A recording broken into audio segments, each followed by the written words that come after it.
DizzyPunch. Hello and welcome to the GM Bus Stop, where I summon people to keep me company while I wait for my bus. I'm Nick, your host for this series, and here with me today is an actual play performer and writer for series like 20-Sided Tales, Gals and Pals, and Bard Shots, Feat.TTRP-Gee! Hello, thank you for having me. Thank you for being here. Thank you so much for taking the time to chat with me. It's so funny. You were one of the first people who ever followed me on Insta, but we never really interacted with each other for years, even though we're in the same circles. So it's really fun to finally have a chance to talk to each other. Oh, I'm so glad that I was the first. That fills me with joy. That we've been silently cheering each other on for a long time, and now we get to actually have a chat, which is really nice. Yeah, I remember we used to. I think when you followed me, I had 50 people followers, and you had 50 people followers, and now you've just skyrocketed past that point, which is just so good. Yeah. Thank you. Yeah, it's been a journey. All of a sudden, kind of avalanched last summer, I would say, but not I'm very, very grateful for. So yeah. I'm so happy for you as well. You truly do deserve it, I do think, out of most of the people in the community. I'm glad that happened. Oh, thank you so much. Thank you. And yeah, it's lovely to see what you're doing and all of these kind of interviews and stuff. It's really interesting to hear, like, kind of behind the screen on lots of GMs and, you know, people that I've played with, people that I'd love to play with in the space. Yeah, this is a great opportunity for me to just fanboy over people and just also like doing it with Luke, make him embarrassed about his decisions. Absolutely. I think that's like what I spend most of my time doing on the internet, is just fangirling about all these people in the community, and kind of almost delusionally thinking, oh, we could be friends, we could play together, and then somehow it happens and I end up at a table with them and I have to not fangirl whilst I'm sat there playing a very serious RPG session. Yeah, I get it. When I did my first ever one shot with Noah, Kylie, and Todd, it was very much like, okay, I've got all these great GMs here. I gotta do my job. Absolutely, what a dream team! I've had the pleasure of playing with Noah. Todd's obviously my GM for 20-Sided Tales. And yeah, Kylie is just a wonderful, wonderful person in this space. So that's a dream table right there. It was so fun. You guys can go watch that on YouTube and on our podcast platforms. But anyway, if you're ready, we can get this started then. Of course. All right. You have an incredible wide range of interests, ranging from fungi to board games. But what fascinated me the most is your love for Christmas. You have not one, not two, but 3 posts on your blog detailing on what to gift someone who loves TTRPGs. What makes Christmas such a special time for you? Oh, I have always loved Christmas. I think it's just the festive feeling in the lead up to Christmas that is just second to none. I love just the community sense and everybody getting excited and the Christmas lights as you walk up your high street and just generally kind of all the fun festive things you get to do in the lead up to Christmas. It's just one of my favorite times of the year. I'm an autumn baby. I was born in September, so I have my birthday and then Christmas is like the next thing. So I feel like it's just the next exciting thing in the year. But yeah, I've always loved Christmas. I will have my tree up as early as I possibly can. And one of my love languages is gift giving. So any opportunity to give people gifts and really tap into their interests and their likes and things is a big thing for me. It means a lot to me. Yeah, I think it is a very special time of year. Even if you don't really celebrate Christmas in itself, it's a time of year where a lot of people are just very brought together in a sense. You know, absolutely. Yeah. My sister's birthday is also 2 days before Christmas, so she also gets two gifts at the time of the year. So that's crazy, but yeah. But you know, I do love the blog that you posted on it, because it's also cool the fact that you posted a lot about linking a lot of what your friends do, like dice companies or games that they published. And I think that's a very fun way of mixing between hey, if you're ever questioning what to give someone for Christmas, give someone for Christmas, they're my friends here. Yeah, well, I think that's a big thing about what my platform is and what I've always wanted my kind of space on the internet to be about, is just lifting other people up and supporting other people. And when better to do it than to do it at Christmas, when you are, inevitably going to be buying people gifts, and you not only are you getting something for somebody that you care about, but you're also supporting a small business, the livelihood of somebody as well at the same time. Um, so it was really important to me to showcase, and I mean, I did that really, really early into my kind of stint in the TTRPG online sphere, the Christmas blog. Um, and it was really, really lovely just to connect with so many people that I'd been following for a while and just showcase them. And they were all really grateful. So even if I can just do my bit in using my platform to lift up others, then that's really important to me. Yeah, that's great. I've always said from the beginning that the TTRPG community there isn't a competition for anyone. We're not jumping on top of each other. It really is like if one of us is doing well, all of us are doing well in no sense. So it's great to see people it's great to see people like you just try to like bring other people up. I try to do that as well with these interviews, of just making people aware of like the effort that you put behind all your stuff. It's very often where people are just will post things out, but they don't know like the struggle of having to edit things, or having to find time out of their day when they're working their day job and then coming home to then working a second job essentially. So it's great to see people lift each other up. Yeah, I completely agree. That's just like that's what I do is shout about other people basically. I'm very, very lucky to have the platform I do, albeit small. But I definitely want to use that place of privilege to lift other people up. I've never been doing this for my own gain. It's always been about lifting up indie designers and indie TTRPGs and introducing people to the hobby and everything. It's all just about community. And I've always said I don't understand how a community built on collaboration can have competition. We spend our days collaboratively storytelling, so competition doesn't feel like it has a place in this community, or it shouldn't have a place in this community. No, it truly shouldn't. And I couldn't agree with that sentiment any more than that. But yeah, it's very hard to like be welcomed into a space and then just be like, no, I'm just a bad person who just like, then you're just not welcome to the table, I suppose. I don't know. I'm not saying it never happens, but it does. But speaking about tables, 20-Side Tales is an actual play podcast series that follows the classic adventure structure of a group of strangers having to work together in order to complete a job. One of my favorite things Todd does as a GM is that he says something random mid-conversation, which really concerning at times, and then just brushes past it. What's been your favorite what the fuck line in this campaign so far? Oh my goodness. I think the one that comes to mind, and is one that's kind of in one of our most recent episodes, is my character Rue. She is a rogue, and she has a kind of group of people within Waterdeep that is who she was a part of. I'm trying to be as spoilerific as possible, not spoilerific as possible. But basically, she gets a note with a list of names on it that she has to go and deal with, shall we say. And all of those names on there were people connected to the other players around the table.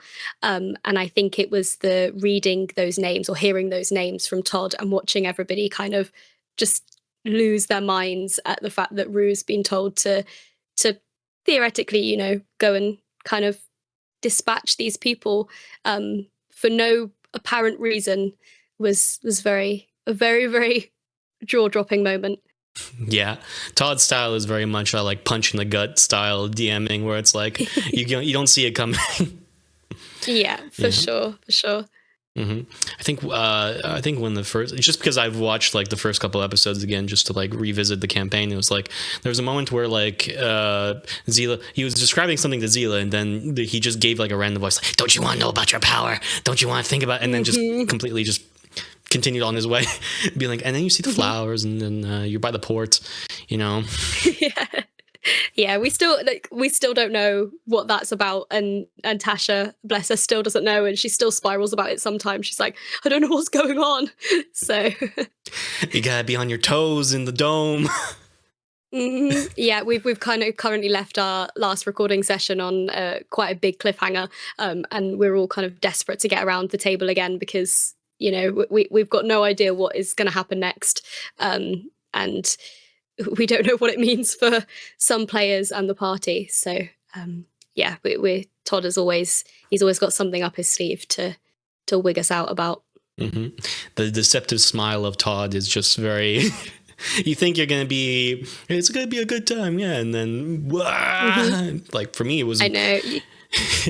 We had our with Todd very early on when he was posting his first game. Oh my god, I'm blanking on the name. Folklore's Fabulous Friends. Yes, that was his first little thing that he posted out. Yes, so Folklore's Fabulous Friends is the reason 20-Sided Tales was born. So our group were the voices behind the subclasses. So as part of the Kickstarter, Todd asked a group of us to voice the subclasses for Folklores. And then he was like, hey, I'd really like to give back for all the things you've done. Why don't we play a session and you get to play your subclass that you voiced? And we all just loved playing with each other so much. And it was the first time most of us had all played together, that we were kind of like, we don't want this to end. And so 20-Sided Tales was born. And yeah, now we're in our first kind of season of our story. Yeah, that's lovely. I'm indirectly involved with you guys because I animated the intro for the game, for the Kickstarter. So like the voices you guys used was the thing that I made for the little Kickstarter. Such a small world, isn't it? It is. Well, we're in a tight little group, I guess. That's the thing about the DTRPG community, is that we're all, one person knows one other person, and then we all become friends with that person. So it's just like a very wide net of things. But yeah, that's so great. You guys are on your 12th episode, right? I think so. Yeah. I'm lost on where we're at in terms of recorded episodes and episodes that have gone out. That's not my remit. My remit is I turn up, I play Rue, and I sometimes do the social media. So I'm kind of just I think we're a couple of episodes behind that have come out as to where we are in terms of recording. So but yeah, it's I think Todd said that we're kind of nearly halfway through this season now, so we've got a fair chunk still to go in this part of the story, which excites me but also scares me a little bit as to what he's got planned. Good. Always be on your toes with him. He's a great guy. Don't worry. Don't listen to me when I say like don't trust this man. He's a great human being. I met if you have a chance to play with Todd, please do play with Todd with his community D&D as well. It's so much fun. It is very fun. Anytime he has a posting out there, it's like, oh, do I have the time? But I won't. Yeah, I got the pleasure to meet him in person when I came to England for Christmas, and we played like a couple of board games together at this like game pub, which is very nice. Yeah. Oh, that's lovely. Yeah. Going back to your character Rue, for instance, like in the beginning of the first couple of episodes, it seems like Rue has this very professional disposition about themselves. They're always like trying to be what a rogue would be, like, check the chains, make sure this is secure, make sure no one's following us. How do you think Rue has changed as you've gotten more in line playing them? That's a really, really good question. I think Rue has a lot of barriers and a lot of reasons to not trust, which kind of deeply embedded into her backstory. But one thing that she is slowly realizing, and I don't know if I've even necessarily voiced this in 20-Sided Tales yet, so the listeners are getting a little sneak peek into Rue right now, is that she's realizing that she can trust this group, and she is slowly kind of letting those walls down and slowly beginning to trust them a little bit.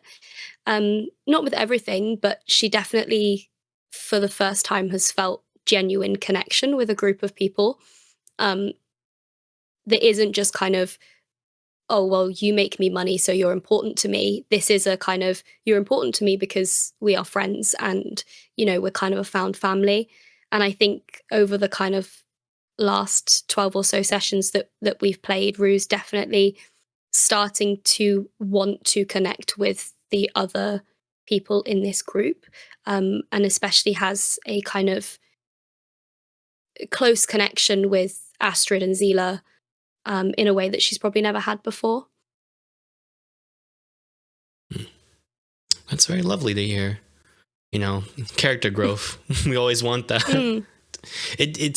For sure. I wasn't expecting it either. I was kind of expecting Rue to always kind of feel like a little bit of an outsider within the group, and I think she still does. I think there is still an element of her being an outsider whilst in this group, but I think she's recognizing the importance of having other people, and that she can't do everything as much as she was brought up to believe she can. Other people have other strengths that she definitely can lean on, and it's not a weakness to lean on other people when you need it. Yeah, that's the classic loner becoming becoming member of the group journey, which is always fun to see. Kind of the Zuko aspect of things, I suppose. But yeah, it's very fun to see, like, I suppose, just character progression with this kind of storytelling, because obviously when we first encounter you guys, you're just a band of different people being a part of the job, and then the friendship, seeing how friendship kind of evolves after just this kind of like chance encounter is always just fun to see, because this happens so much in the real life, where sometimes by happenstance you'll meet people and then you'll grow to become more open with them as time moves on, or depending on the person you are, you'll just be completely open. You'll be fucking Sylvanas, just being like, yeah. My Aunt Margaret told me. Yeah, for sure. Well, the Sylvanas has got some secrets.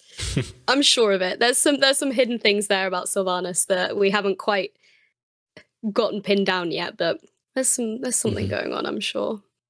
I've got my eye on you. I don't think Aunt Margaret ever existed. I think she just made this is like a fucking Psycho thing where like you're Norman Bates. Yeah.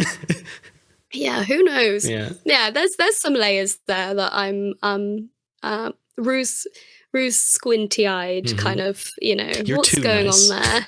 You're too nice for this world. You don't belong here. Yeah. Yeah. All right. As you can see by my side, I have a magical vending machine which can summon any drink or snack at my disposal. What is your go-to snack or beverage whenever playing D&D at home? Okay. So I had to think about this earlier when I was listening to some of the other ones, and it always, without fail, I will have a cup of tea. I will drink tea. I've turned into my mother, and I will drink tea all day if I can. So it's always normally a cup of tea, one sugar and oat milk if you're ever making me one, and for snacks. See, my D&D home game that I GM for, we're a snacky table, and I know some people are kind of anti-snacks at the table, but we're a super snacky table. So we've always got a pack of bourbon biscuits, like chocolate bourbon biscuits, on the table, and we've always got various different crisps flavors on the table. So I think my go-tos would probably be a cup of tea and a packet of bourbon biscuits, if I could choose. Nice. Very British of you. Very British, yeah. I am definitely probably the most British I could possibly be in this moment, she says, whilst also sipping on a cup of tea. Is it just a G mug? Wow. Get that branding in there. Absolutely. I've also got a lowercase as well if I'm feeling lowercase on the other side. I guess it depends on what hand. Are you left-handed or right-handed? I'm right-handed. So I guess you get lowercase more often than you show more lowercase than uppercase, I guess. I don't know the science behind cups. Yeah. It's not my It's department. probably like a deep ingrained thing from the Tumblr days when everybody's typed in solely lowercase and nobody ever capitalized at the beginning of sentences. It's probably kind of ingrained in me from my teenage years.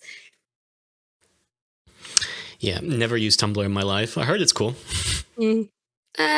Yeah, it probably it is. I think it still exists. I don't use it anymore, but it was fun. It was fun when I was a teenager, but probably not the healthiest social media I could have consumed at that age. The MySpace of your generation. Cool. This is typically where I say health facts now. I'll say this is kind of like a sporty thing, not too much of a snacky thing, but like because I'm someone who focuses more on martial arts than getting swole or shredded, my main priority is recovery. So besides getting the right amount of sleep and protein intake, I found that meal prepping carb-focused meals like pasta or rice right after a training session really made a difference for me personally. I'm less fatigued in the morning, and my muscles don't ache as much as they normally do after training, so I can go ahead and train the next day. Yeah. That's awesome. What martial arts do you do? I am a brown belt in judo, and I'm a blue belt in Brazilian jiu-jitsu. Wow, amazing. Yeah. That's really cool. If you guys are ever wondering why I'm not posting as much, it's probably because I injured myself because of my sport. And it's like it's honestly been happening quite more frequently. It's either my back that's an issue because I get slammed in the ground in judo, or it's what was the other issue? Was it my knee? I can't remember. So many injuries. I can't. But yeah. Do you tend to lean more into martial classes when you play because of your kind of background in martial arts, or do you tend to be like, no, I do this in my real life. I'm gonna go do the fantasy aspect and I'm gonna cast fireball? So I will play martial classes, but the thing is that I know like martial arts very well to a point where no one else gets my references. So like I'll say something like I'm doing like an axe kick, and they're like, okay, what's that? Or like I'm gonna do like I'm gonna fake doing Ippon Seanagi. I'm gonna go into a Kouchi Makikomi, and it's like that's all gibberish to me. I don't know what you're talking about. I'm like, okay, fine. I have to either dumb something down to a point where like I'm grabbing his wrist and I'm flipping him over like Aikido or some bullshit, and it's just not honest for me. So I do tend to, I guess because of that, play more non like physical martial classes. Like I'll probably do more spellcastery or fightery type roles, weapons mainly. Yeah. I'm also I know too much about weapons because I worked as a blacksmith for a bit, so I'm like you're just collecting the classes in your personality, aren't you? Yeah. Like, people are like, I want to play these type of people. I'm like, I am this person. That's not. Yeah. That sounds like a flex, but it's just not. It's just sad for me, kind of now. I don't know. All right. Gals and Pals is a TTRPG community for women and femme-presenting folks in Cornwall and online. How's your experience been playing in that community, and how important is it for you to carve out a space for femme-presenting people in the RPG community? Oh, I love Gals and Pals with my entire being. Steph and Siobhan, who run it, are, I would argue, some of my best friends now. And I kind of knew them before I started playing with them, just from the social sphere, to the point now where we recently kind of all got together and we went away for a night together and we played Honey Heist in a castle, and it was amazing. And Gals and Pals is something that's really important to me as a femme presenting person within this space. And I think what they're doing, especially for kind of somewhere in the UK that doesn't necessarily have as many events or this kind of stuff put into it down in the Southwest, I think it's just, yeah, it's incredible watching them go from strength to strength with every event that they put on and everything they pour their hearts into. It's really, really lovely to see, and I feel very, very honoured to have been and to continue to be a part of Gals and Pals and what it is becoming. Yeah, that's great. Cornwall is not very popular as well, even with my Mhm. limit. I've lived in England for a bit, so I know about the area. But yeah, Cornwall is kind of one of those areas that it takes a while to get to from central London, but it's nice. Mhm. And it's nice also the fact that people are trying to do in live person events as well as also creating online spaces. I think that Mhm. the campaigns you guys do online are really fun to watch. Thank you, thank you. It's the first one. So the unexpected wedding invitation was the first one, but I know that Steph wants to definitely start doing more online stuff to make it more accessible to more people that can't necessarily make it to the in person events. As you know, as with running anything in one city, it means that there are people all over the place that can't necessarily get to them.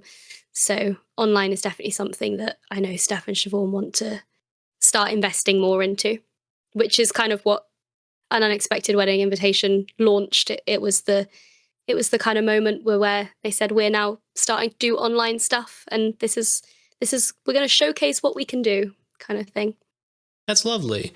And, yeah, having an online presence is very useful just from the marketing aspect of it, but also just letting people know about this is a community that we're making and you can also create this type of community yourself.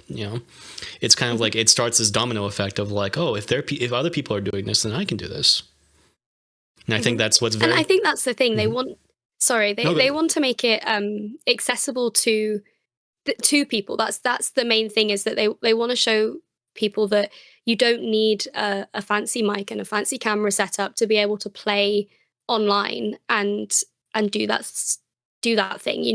They kind of just want to make playing TTRPGs as accessible as possible to women and femme presenting people in the community. yeah, that's great. Going back to what you previously said, you guys went to a castle and played a one shot. Yeah.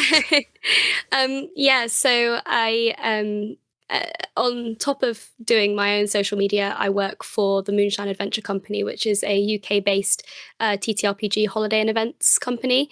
And I was lucky enough to get to go on a site visit to a castle in the UK. And kind of Sam, my boss, said, "Hey, do you want to take some people with you?" And Steph has recently joined the Moonshine Adventure Company as a GM as well. So we kind of were like, let's kind of kill two birds with one stone, and let's get some content of Steph GMing, but also get visit this site. So we got to go and stay at this castle. We were the only ones there for the entire night, and yeah, just got to play TTRPGs, and we went on a little ghost hunt at midnight because it's said to be very haunted in there, and I got scared halfway through and went back to the room with the lights on. Um, but yeah, it was a lot of fun. Lovely.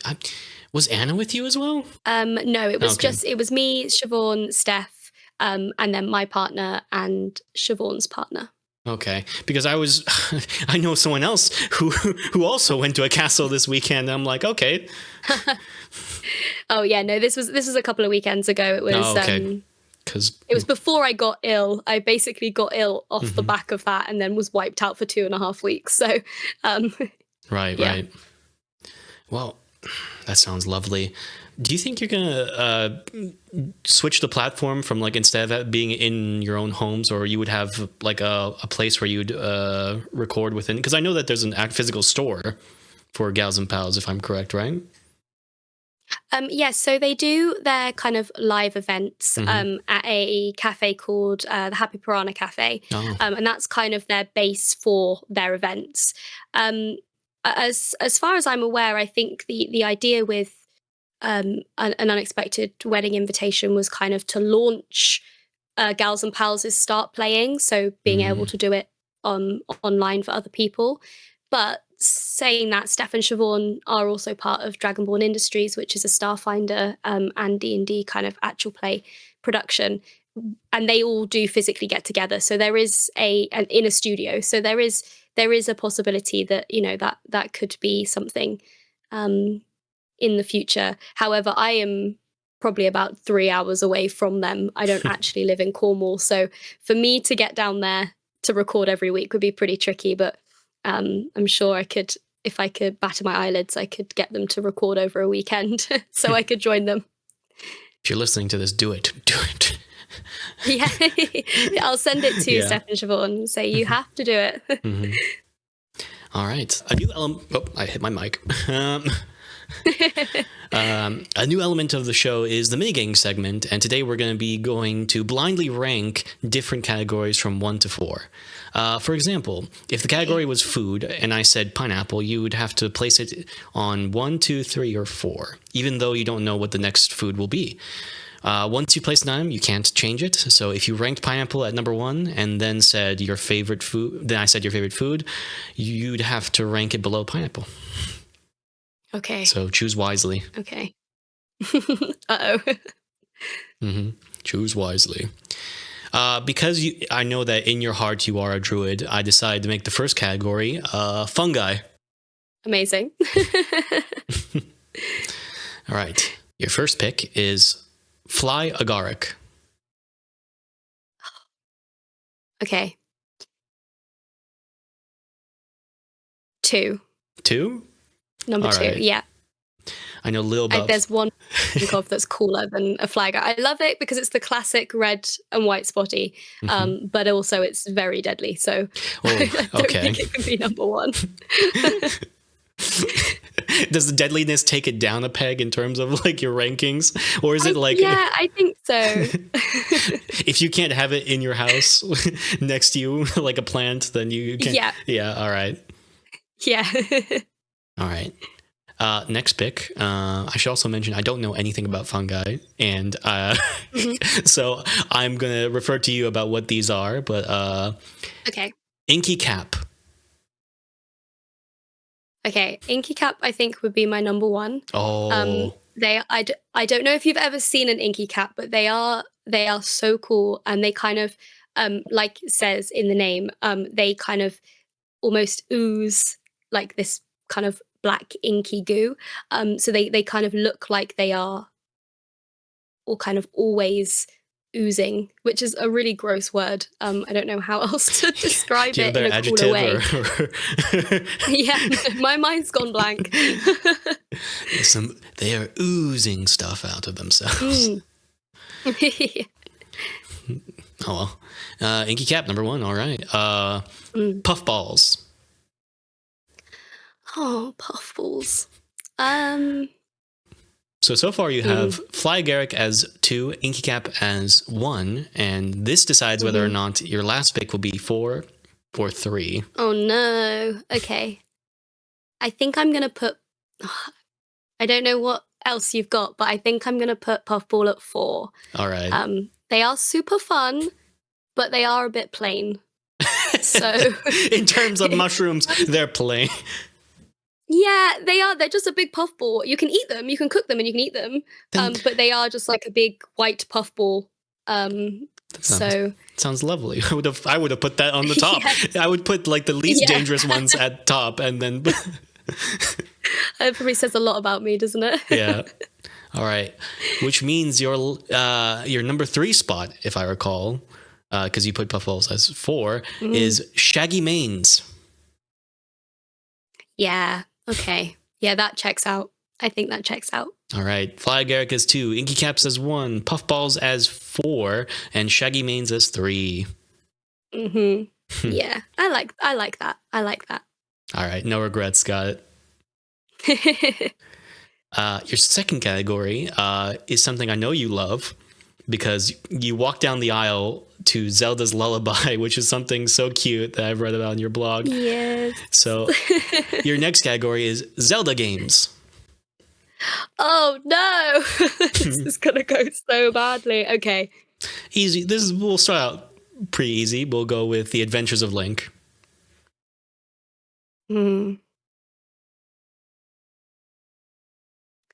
Okay, so this is There are so many games that you could have put in this as well. I will also say I went classic with this. I didn't go too modern. Okay, that's good to know. 3, I think. Ooh. I'm leaving it open. Adventure of Link. Most people's that's a S tier game for most people. Yeah, I think I'm a bit rogue in terms of my favorites. So. All right. Number 2, Link to the Past. Oh, I really love that game. This is really hard. I know. This is why now it's a I know fun how game. Luke feels when you were doing the actual plays. The thing is like when you listen to like other games, you have an understanding of like, oh, I know all the things, so I would know how I'd rank them. But like the not knowing part about this is fun for me to watch. Okay, I'm gonna put A Link to the Past as 2. All right, Link to the Past is 2. This next one, I can guess where this next one is because, like I said before, this one decides whether or not it fills in the top spot or the 4th spot. Yep. Twilight Princess. Oh gosh. Okay. So. Okay. So Twilight Princess is like one of my favorites. The only problem is if you've got my other favorite, which I feel like you probably have because I've spoken about it before. This is really difficult because I don't want to put either of them at 4. And Mind Games, by the way, I might have not even put your favorite on the list. Okay. Oh no. Mind Games. This is. Okay. It's gonna be number 1. Okay. Oh no. Oh god. Okay. Yeah. I was sort of spinning out about Zelda games. Okay. Yeah. I believe Twilight Princess isn't the first one that had Zelda's Lullaby. I believe it was it Link to the Past that had Zelda's Lullaby, the first appearance? And then Twilight Princess had like, I don't know. I'm not...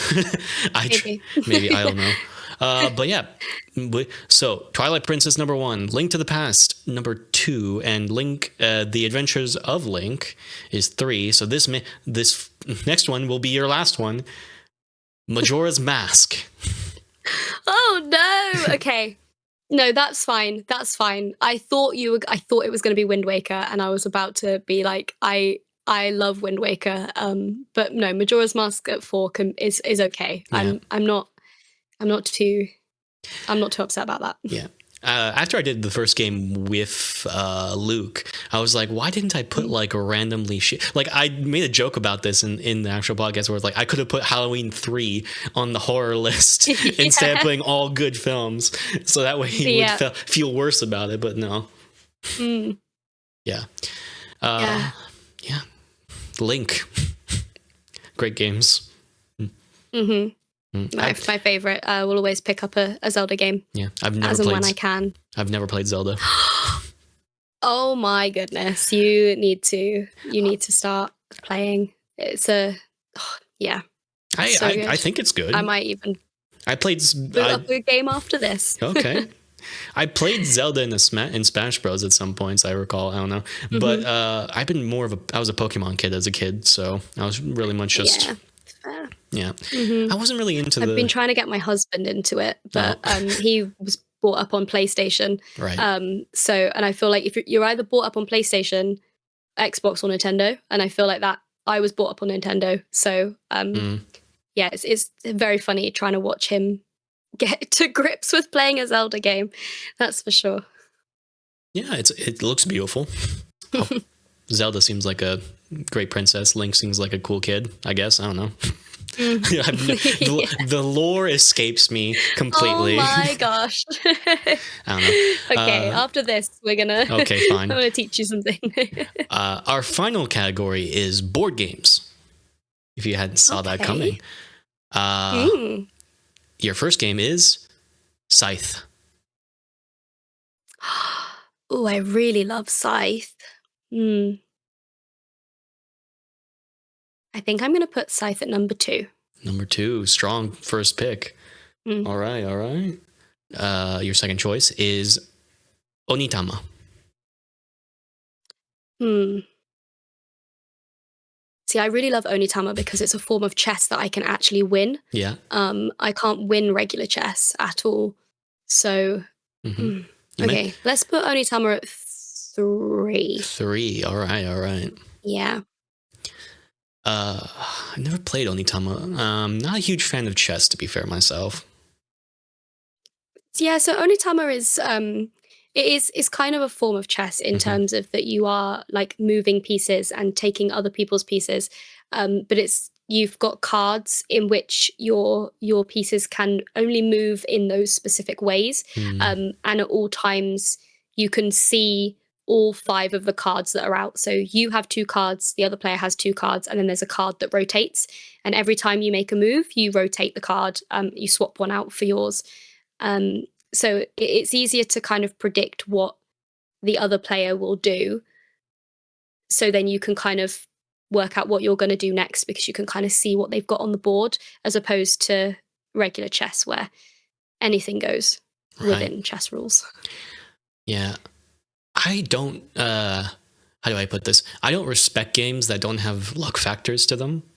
You know, I feel like chess, every move you make can be made by your own like recollection. Nothing is like a chance of something not to occur, and that's in itself, it's not much of an indication of like what real life is. You know, you could have a plan, and the plan could succeed with enough luck to it. You know, this is kind of the reason why I kind of love Pokemon. For that matter, is that you know, you could have the world's greatest strategy, but if you miss one move, or if the probability of something doesn't occur, if your Pokemon is crit in a certain scenario, I'm not going to go into the full rule sets of it, but I love games where you have to strategize around luck with, and I feel like chess is unfortunately not one of those games.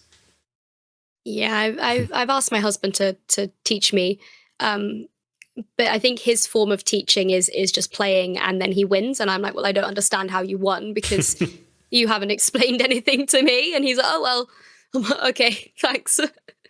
Nice. We're gonna play well. We're gonna figure things out while we play. Don't worry about it. Yeah. Yeah.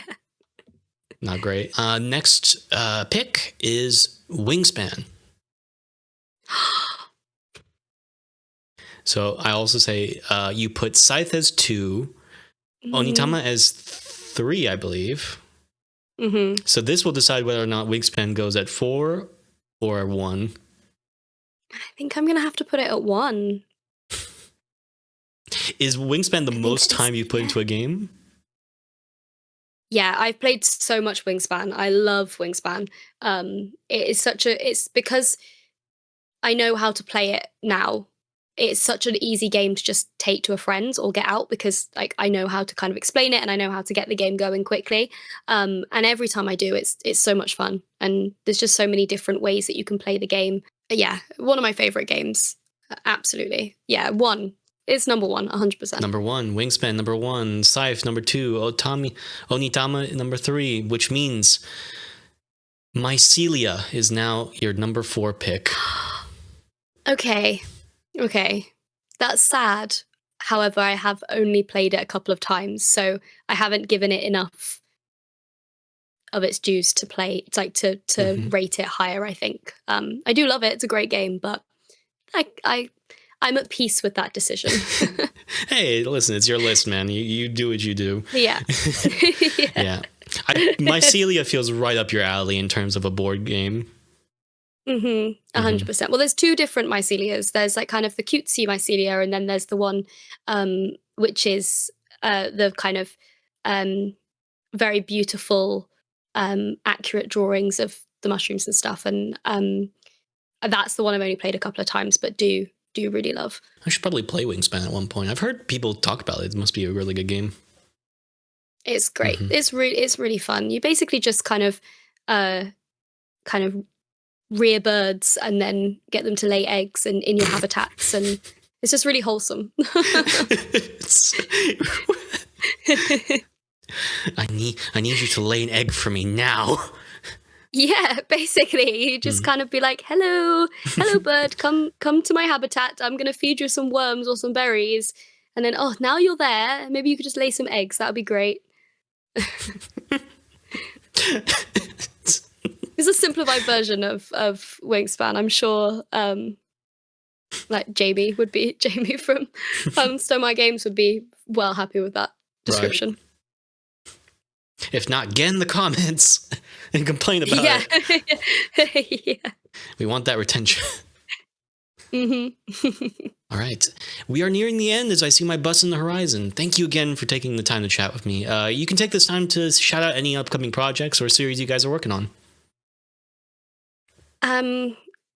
Yeah, thank you for having me. At the moment, obviously, we spoke about 20-Sided Tales, and I've got a few more things in the works with Luke from Bard Shots, who was previously on the podcast.